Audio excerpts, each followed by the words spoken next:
जोहार, नमस्कार। इस 100 वर्षों से अधिक पुराने फोटोग्राफ को देखिए। इस फोटो के स्रोत की चर्चा हम अंतिम में करेंगे। इसमें मुंडाओं द्वारा शादी की एक रस्म निभाई जा रही है, जिसमें दूल्हा दुल्हन है। शादी के बाद दोनों घर वापस आए हैं, लेकिन इस शादी के पीछे मुंडाओं के एक नृत्य पाइका का दृश्य दिखाई दे रहा है। पीछे दाएं बाएं कुछ युवक पाइका के पट्टियों वाले पहनावे और ढाल तलवार के साथ आप देख पा रहे हैं कि खड़े हैं। सर पर मोर कलगी है।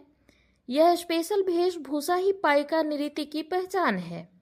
साथ ही इस फोटोग्राफ से इस बात की भी पुष्टि हो जाती है कि पाइका नृत्य मुंडाओं द्वारा शादियों में आयोजित सबसे प्रमुख नृत्य है।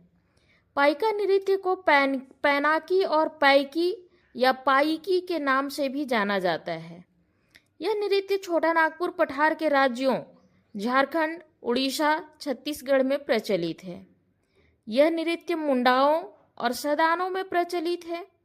यह पुरुषों द्वारा 3, 5, 7, 9 आदि विषम संख्या नर्तकों में किया जाता है। इस नृत्य को ढाल, तलवार और विशेष रंगीन वेशभूषा में धार्मिक समारोहों या अतिथि स्वागत में किया जाता है। इस नृत्य में युद्ध कला का समावेश है। इसके जन्म के कई आधार हैं।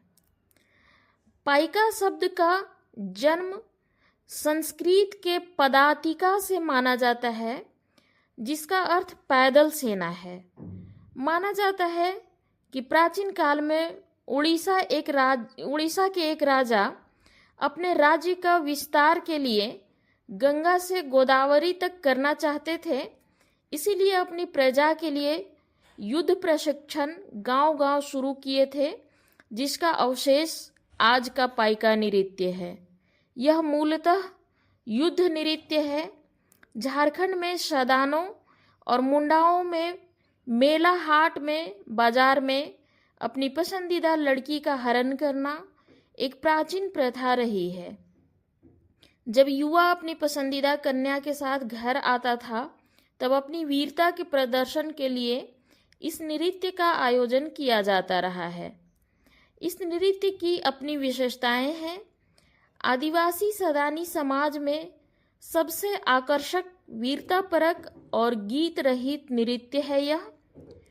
इसमें पुरुष ही 3, 5, 7 या 9 यानी कि विषम के जोड़ों में नृत्य करते हैं। इनकी वेशभूषा सबसे आकर्षक पक्ष है। शरीर के ऊपरी भाग पर रंग बिरंगे कपड़े की पट्टियां बांधी जाती है और सर पर मोर पंख की कलगी लगाई जाती है। हाथ में ढाल और तलवार लिए नर्तक नहीं, योद्धा तीव्र स्वर के वाद्य यंत्रों, नगाड़े, ढाक, ढोल, नरसिंगा, भेर आदि के साथ अपनी युद्ध कौशल का प्रदर्शन करते हैं। पैरों में बंधे घुंघरुओं की आवाज मन को खींच लेती है।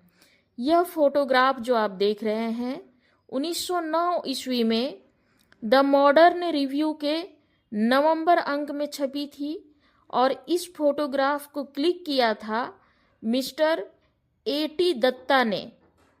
इसकी प्राचीनता के आधार पर शायद यह पाइका नृत्य को प्रदर्शित करने वाला सबसे पहला और प्राचीन फोटोग्राफ है।